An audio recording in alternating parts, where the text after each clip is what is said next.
The following is an excerpt from episode 131 of Monday Night Going In Raw and our Spider-Man 3 plot leak discussion. So if you missed the episode, here is a great discussion with the panel about Spider-Man 3 and our thoughts on the Spider-Man franchise under the MCU banner as a whole. Damn. But we'll shift gears from DC to Marvel here and go back to Bounding into Comics to talk a little bit about Spider-Man 3. After Spider-Man Homecoming, I was like, oh, hopefully Far From Home gets, and then Far From Home came out, and I'm like, oh God, Homecoming was not that bad, was it? You know, at least Homecoming had Vulture. You know, you had Michael Keaton, and we got the, we got a good meme out of that too.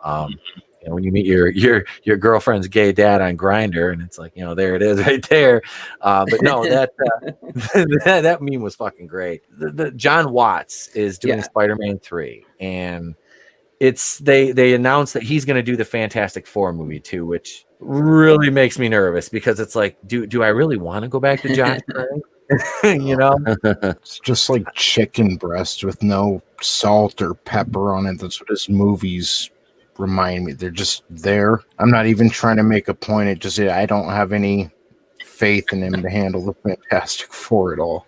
And that sucks because it hasn't been done right. Yeah. The very first Fantastic Four movie we got was probably the closest, best thing out there. I would love to see them do a good Fantastic Four movie, but man, I just don't have a whole lot of faith in them for that. I'd rather see Raimi do Fantastic Four than Doctor Strange 2. And I'm still looking forward to Doctor Strange 2. But I would love to see Raimi do a Fantastic Four movie. Because Spider-Man was always had dealings with, the Fantastic Four. He and Reed Richards both, science nuts.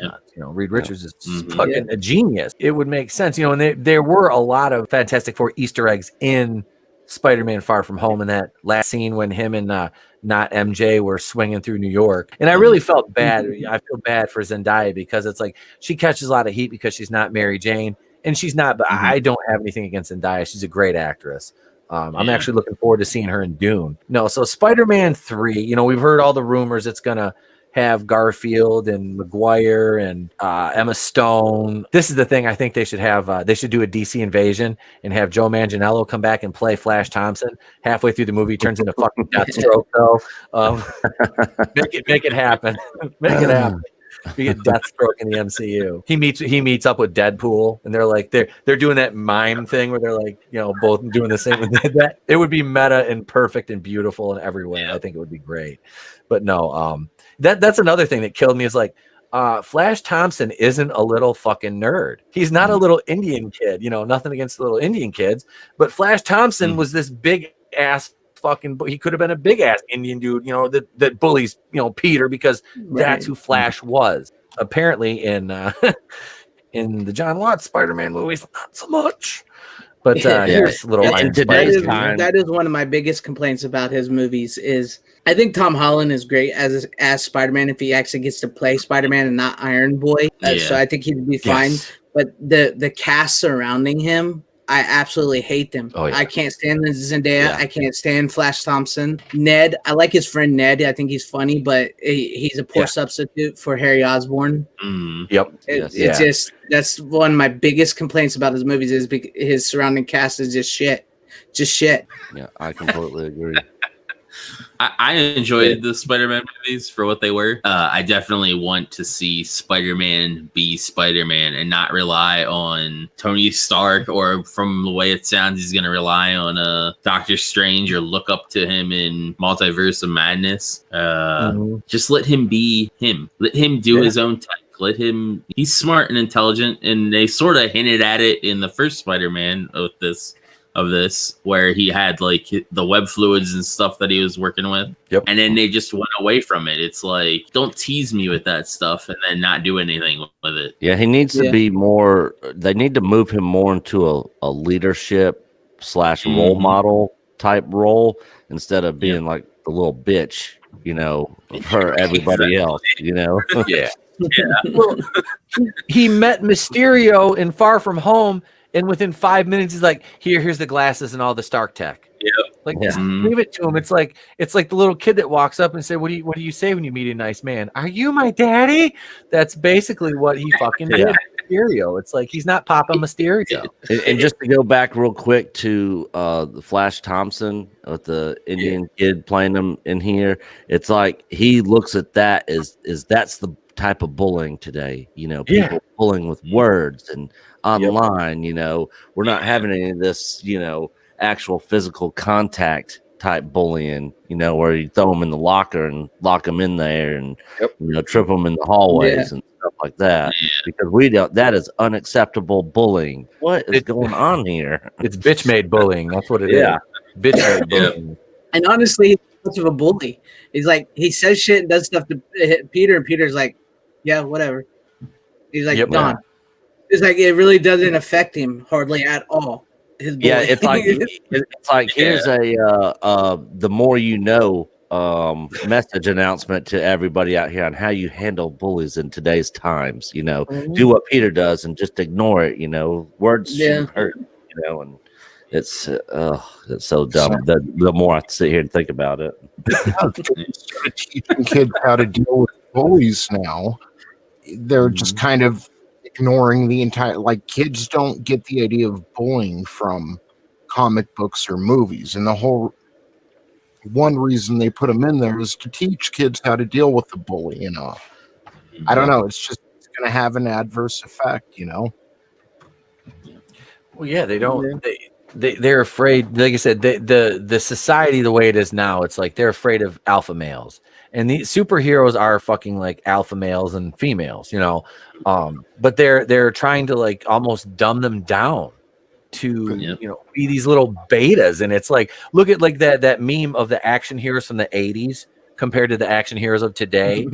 is you had Arnold and Sly and Chuck Norris, these fucking manly men, Dolph Lundgren, and now you have these little just hey, look at me. I'm just I'm a tough guy. Come on, look at me. I've got my skinny jeans. No, motherfucker, you're not Ruby Rod. Settle down. Man. I don't know, man. It's a paradigm shift in society that Hollywood is trying, and it doesn't even really necessarily exist in the real world outside of these small pockets of weirdos. You know what I mean? It's like I'm from a small motherfucking town. There's 10,000 people here. That's small. You don't see that many of these type. It's northern Michigan, man. I have no qualms about saying where I live.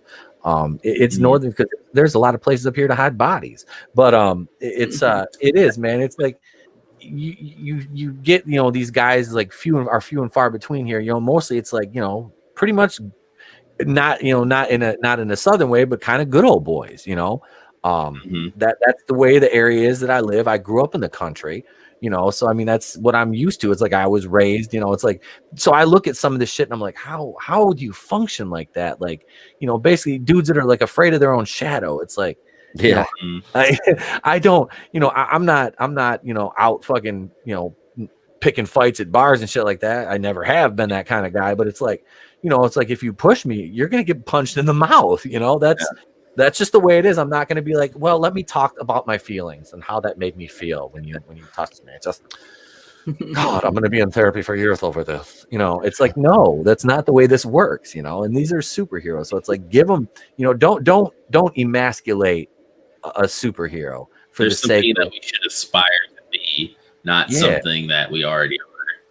And it's like Daniel Kibblesmith saying, with his new woke warriors, that comics intimidated him. And I never looked at a comic as a kid and was intimidated by the characters. I was like, man, I would love to be like that.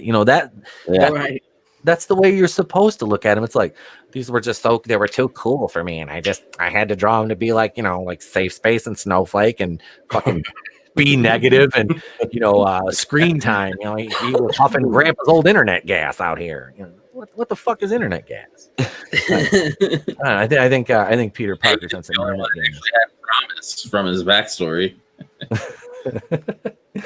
Let's see. Let's get into this article though.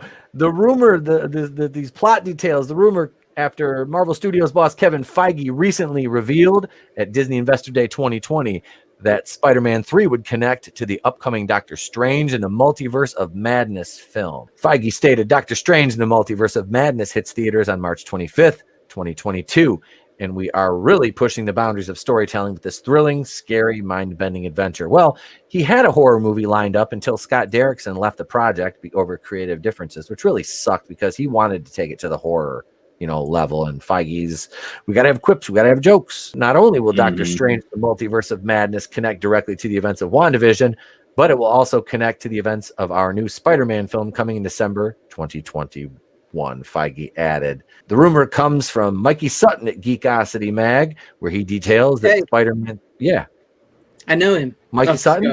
Yeah. I'm friends with Mikey Sutton. Yeah, I followed his. I started following him on Twitter, and then his when he started the website and everything, because he does have it. He has a ton of good information. And he's got lots. And he's one of the more reliable ones too. Like you've got what is it that Daniel Richtman, the RPK guy. There's a few of them. And he's one of them that's usually pretty on the money. Problem is when I do Marvel videos normally, except for today, my Star-Lord video is doing extremely well. Knock on wood that I wasn't even gonna make it. But I kind of got ahead of the curve on that one. Thank God for once. And a Marvel video got more than 10 views on my channel. So yay me! That's usually the way they go. It's like I spend 8 hours making a Marvel video, and everybody's like, "Fuck you, we're not watching it." Checked out. So that's why I talk about it on the live streams. Right. This is from there. Sutton went on to provide a number of plot details, although he did caution the following information: if its parts remain unchanged during production, could make for massive spoilers. Let's see. It says first, he detailed the romance between Zendaya's Michelle Jones and Peter Parker will deepen throughout the movie. The two were last seen on a date with Tom Holland's Peter Parker swinging through New York City with Jones. Now, with the reveal of his identity in this last one, do you guys think that they're going to do anything with Daredevil in this, being as they just got the rights to the character? Yes, Daredevil. I heard they're bringing him back. Yeah. Mm-hmm. I mean, or rumor has it. I don't know if it's been officially confirmed. I don't know. I think it might be like right there where they're about to say he'll be in the movie. But I know several different sources of people have said that they're bringing him back in this multiverse of madness. Yeah. Did you see that interview with Charlie Cox? He did I think it was Everything Always showed a clip of it. And I went to the link. I watched the interview with him. It was like a Zoom thing, and he was talking about kind of, I can't say if I'm doing this or that kind of thing. And yeah, it'd be cool. I'd really like to come back. After watching, I'm through, I'm into season 2 now, Daredevil on Netflix. Man, he's so good in that role. It's like that show is cast so perfectly. Like Vincent D'Onofrio as Kingpin, dude, they need to bring him into the MCU. Oh, I guarantee they will bring him in. You have to. I guarantee if they bring Charlie Cox in, he's coming. Guaranteed. Yeah. If they sat back and looked at the casting of trying to do Daredevil and Kingpin and their theatrical stuff outside of the shows, they're probably sitting there saying, we can't find anybody better. Like, he's perfect for Kingpin. Well, why don't we just bring him over? He's so good. And you said you're only on season 2? Yes. Oh, wait till you get to season 3.